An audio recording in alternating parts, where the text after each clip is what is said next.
Welcome to Silver Story Lab. Thank you for being here. I hope you enjoy the story. Let's begin. The bedroom glowed like a hospital wing at 2 a.m. Bud Kim lay on his back, forearm draped over his eyes to block the harsh overhead light that had become a permanent fixture of their nights. His wife, Graciela, claimed the darkness triggered her anxiety, something new that started 3 months ago, right around the time she stopped looking him in the eye. He'd been a criminal defense investigator for 12 years before switching to freelance consulting work, and his instincts had sharpened to a blade's edge.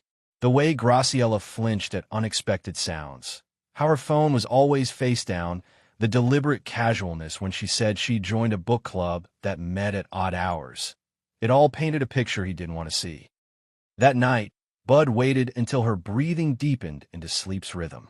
He reached up and flicked off the light. Darkness swallowed the room. Graciela's scream tore through the silence. Darren, please, I did what you asked." Bud's blood turned to ice. She thrashed beside him, still caught in whatever nightmare held her. He turned the light back on, and her eyes snapped open, wild and terrified. She stared at him like he was a stranger. "Bud," her voice cracked, "don't ever turn off the lights. Please." "Who's Darren? What?" She pulled the covers to her chin. "I don't know what you're talking about." "You screamed his name." "I was dreaming." But her hands trembled as she reached for her phone, checking it compulsively. "If the phone rings tonight, don't answer it. Let go to voicemail." "Graciela, promise me, Bud. Please." He studied her face, memorizing the fear etched into features he'd loved for 8 years. "I promise." But he didn't promise to stop investigating. The next morning, Bud waited until Graciela left for her supposed book club before accessing their phone records through contacts he'd maintained from his investigative days. One number appeared repeatedly, always late at night, calls lasting seconds, sometimes just enough for a message. He ran the number. It belonged to Darren Mack, a man with a colorful history, fraud charges that didn't stick, assault allegations from an ex-girlfriend, connections to various gray market operations in the city. Bud's colleague, Travis Daly, met him at a diner downtown.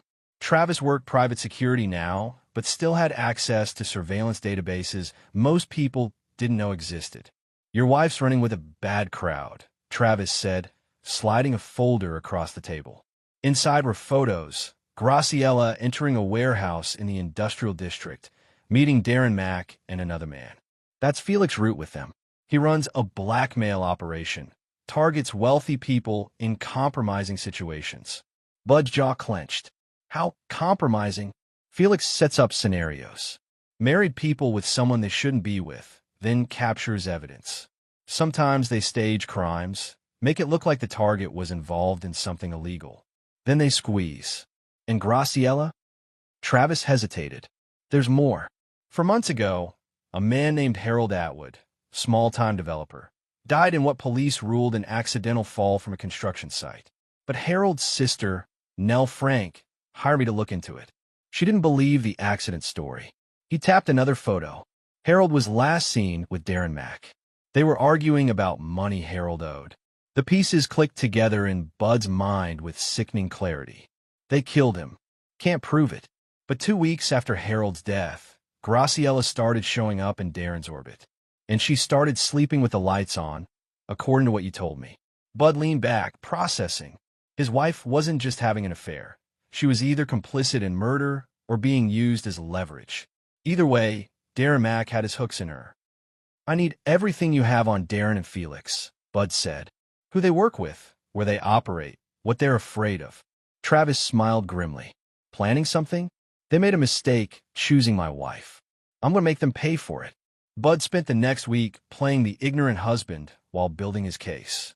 He followed Graciela to her meetings, documented everything, and mapped out the network. Felix Root operated the blackmail scheme, but he had a partner, Casey Conley, a lawyer who helped launder the money through shell companies. The operation was sophisticated. They'd identify targets, usually through Casey's connections in social circles. Then Darren would initiate contact, often posing as a business opportunity or romantic interest. Felix handled the technical side, planting cameras and creating compromising evidence. Then Casey would approach with legal-sounding threats, offering to make problems disappear for the right price. But Harold Atwood hadn't been a blackmail target. He genuinely owed Darren money from a bad investment, and when he threatened to expose Darren's other activities, they'd killed him. Graciela had been at the construction site that night. Bud found her car on traffic cameras 2 blocks away, time-stamped at the moment of Harold's death. She wasn't just a witness. She was the alibi. Bud's hands shook as he reviewed the evidence in his home office.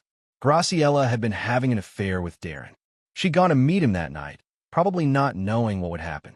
When Harold fell, she became a liability and an asset, someone who could be controlled with threats of being named as an accomplice. The phone rang at midnight. Bud was ready. He answered before Graciela could stop him. "Who's this?" Darren's voice, smooth and threatening. "Her husband. And we need to talk." Silence. Then, "You made a mistake answering." "No, you made a mistake involving my wife. Meet me tomorrow at the Riverside warehouse. Noon. Come alone, or I go to the police with everything I know about Harold Atwood." He hung up before Darren could respond. Graciela stood in the doorway, her face white. "But what did you do?" "I'm ending this. Tell me the truth, all of it right now." She collapsed into a chair, and the story poured out. The affair had started when Bud was traveling for work. Darren had seemed exciting, dangerous in a thrilling way. Then came the night at the construction site. She'd gone to break things off with Darren, but he was meeting Harold first. She'd watched from her car as they argued, as Darren shoved Harold, as Harold fell 4 stories. "He saw me there," Graciela whispered. "Darren called me down, said we were in it together now." Felix had cameras set up. He'd been filming Harold for something else, and they caught me in the background. They said I could be placed at a murder scene, that I'd helped lure Harold there. I never did, but who would believe me? "So you've been their prisoner ever since." "They made me do things. Plant evidence in people's homes during their book club meetings. Seduce targets so Felix could photograph them. I'm so sorry, Bud. I wanted to tell you, but they said they'd hurt you." Darren said he'd make it look like you were involved. Bud absorbed this, his mind already working. "The meeting tomorrow. It's a trap. They'll try to kill me." "Then don't go." "Oh, I'm going. But not the way they expect." He pulled her close. "Do you trust me?" She nodded, tears streaming. "Then here's what you're going to do." The Riverside warehouse was a concrete shell that reeked of rust and river water. Bud arrived early as planned. He'd chosen this location because he knew it well. He'd investigated a case here years ago, knew every exit, every blind spot. Darren arrived with Felix and 2 others, Reuben Griffith and Dwayne Sheridan, muscle from Darren's usual crew. They spread out trying to box Bud in. "You got balls answering that phone," Darren said, circling. He was handsome in a predatory way, the kind of man who'd charmed Graciela into betrayal. "But you're in over your head." "Am I?" Bud stood relaxed, hands in his pockets. "Funny thing about being an investigator, you learn to read people. Right now, you're thinking you'll kill me, make it look like an accident, and keep controlling my wife. But you made 3 mistakes." Felix laughed. 3? This should be good." "First mistake. You assumed I came alone."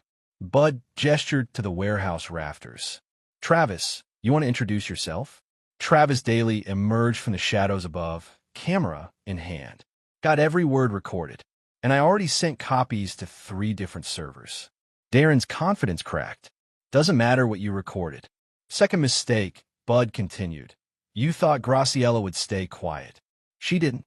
She gave me everything, dates, names, bank accounts, including Casey Conley's shell companies that you've been using to launder the blackmail money." "Your lawyer friend?"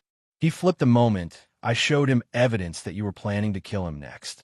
Loose ends and all that." That was a bluff based on Travis's intelligence gathering, but Darren's face went pale. Casey had been getting nervous, asking too many questions. "And your third mistake?" Felix demanded. "You killed Harold Atwood."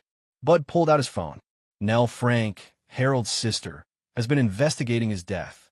I gave her everything, including the footage Felix's own cameras caught that night. The police are reviewing it right now, along with evidence that you've been blackmailing 15 other people across the city." "You're lying." But Darren's hand moved toward his jacket. Sirens wailed in the distance, growing louder. Reuben and Dwayne exchanged looks and bolted for the exits. Felix backed away, but Travis had already blocked the rear door. Darren pulled a gun, but didn't flinch. You fire that, and you graduate from murder to attempted murder of a witness. Right now, you're looking at 20 years.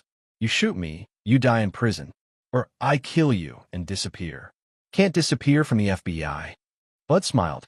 Yeah, fourth mistake. You didn't know that Harold Atwood had federal connections.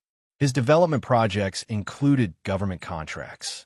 When I showed them evidence of his murder and your blackmail operation crossing state lines, they got very interested.